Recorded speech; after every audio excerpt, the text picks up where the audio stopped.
Assalamu alaikum wa rahmatullahi wa barakatuh. May the peace and blessings of the Almighty be on one and all. Today we will be discussing another very, very important topic, and that is what we see around us. What do we see? We see a lot of things. One of them is everybody is running. Everybody is racing. Racing to do what? Racing to get more, to have the latest, to have everything the others have and even more and better, and to see who has the best and so on.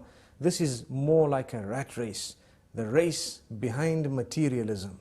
If we are to run behind materialism, materialism has no end. A lot of the times the example that people give is that of the mobile phone.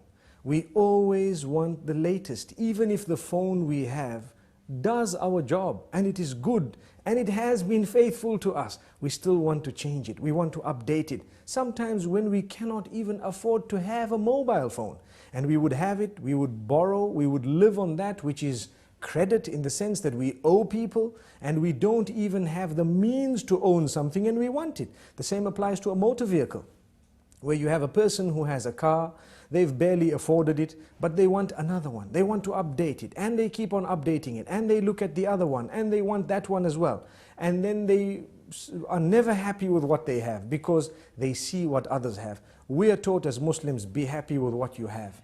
Look at what you have, concentrate on it, and thank the Almighty for what He has given you and for where He has placed you. And this is the contentment of the heart that is required by a believer.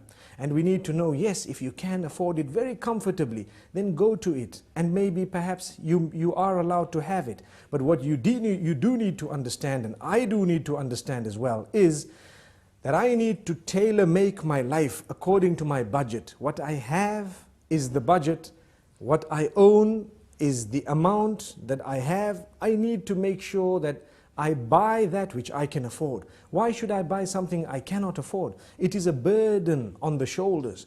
It is something that will bog me down. It is always a worry in the mind. Some people have, and we've seen this happening even in advanced countries, some people have lived on credit all their lives. So they have a job, the job pays them a good salary, their car is on hire purchase, the furniture is on hire purchase, the television on hire purchase, the computers on hire purchase, the phones on hire purchase, the furniture, everything on hire purchase. So much so that even their holidays are not yet paid for. And they've just swiped a card and it keeps on adding. They did not calculate that one day we might lose the job. Then how are we going to pay for it? And this has happened. It has happened in the most advanced of countries. And we need to know that it can happen anywhere. And for this reason, Islam teaches us, don't live on credit. Live your life according to your means. If you cannot afford a holiday, don't go on it. Or go on a more basic holiday. If you cannot afford a mobile phone, don't have one. If you cannot afford a vehicle, go with public transport. It might be better for you. And so on. Yes, we should aim right at the skies. No harm in that. But do not pretend like you're living on a cloud when you have not yet moved above the ground, because that will probably bring you crashing to the ground. And this is why we say the race towards materialism does not stop. It continues. The more we run, the faster it runs. So we continue running behind it and there is no stopping. Sometimes it even gets to our marriages. And this is a point that might be a red button being pressed, but we need to say it. When a person is used to changing everything, every time a new model is out, they want a new car, a new phone, a new watch, a new this, a new house, some people who are weak, it might even seep into their marriages where they no longer are interested in their own wives. Why? There is a new model out, so to speak. What does that mean? There is someone who wears a different type of clothing, who has a different cut, different likes, and everything is totally different, much younger and so on. We need to be careful. We should never allow this to seep into that department of our lives. And for this reason we say, harness it from the very beginning and you will be calm. You will lead a relaxed life. How many poor people do we have who sleep very well? And on the other hand, how many rich do we have who cannot sleep without a sleeping pill? How ironic. It should have been the other way around. But the reason is, sometimes the more we get, the more we want. And for this reason, the Almighty keeps us sometimes slightly backward so that we can enjoy our sleep.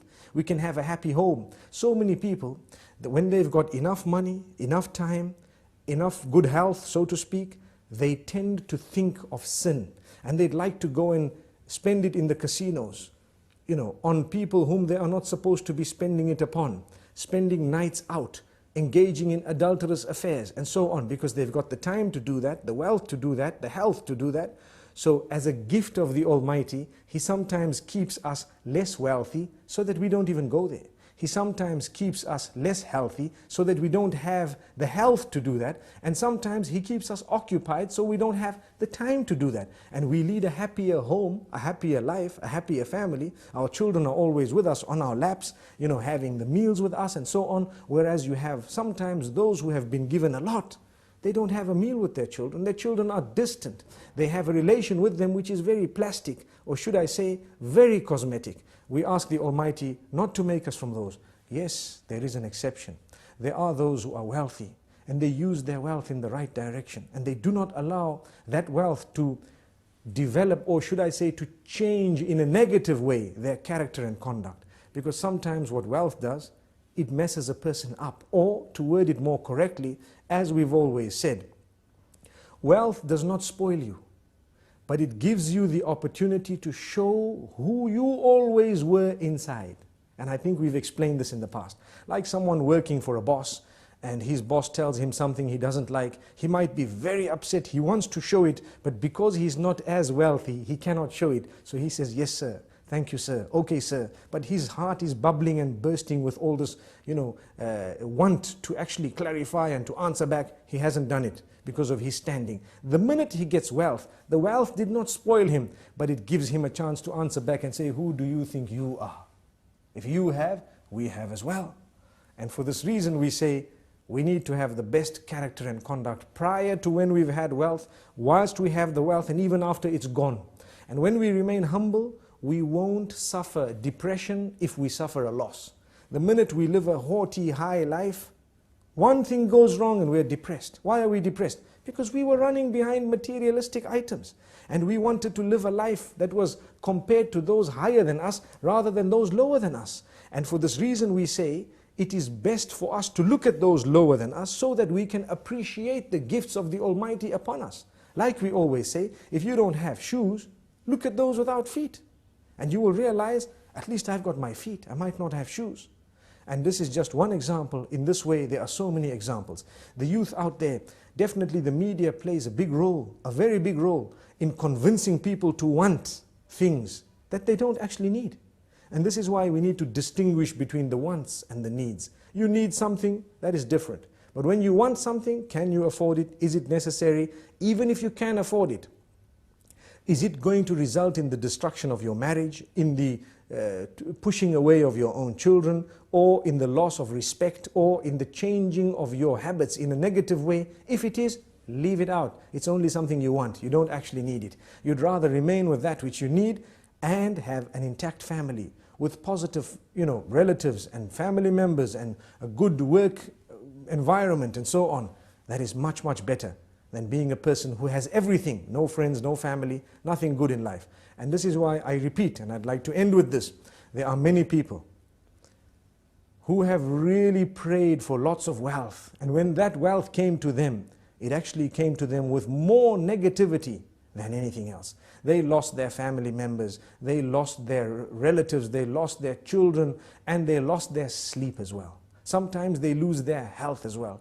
Do you know when you can afford food and you eat a lot of junk food and you eat a very, very unhealthy solely because you can afford it? Sometimes the Almighty does you a favor, you simply cannot afford it, and you don't know that the gift, or should I say, the side kick of that was that you would remain much healthier than those who could have afforded everything and did have it. So sometimes it's a gift of the Almighty. Let's become happy with the condition we are on, and let us learn to budget very carefully before we spend. Spend very carefully, don't waste that money, and remember, the needs come before the wants. Until we meet again, Assalamu alaikum wa rahmatullahi wa barakatuh.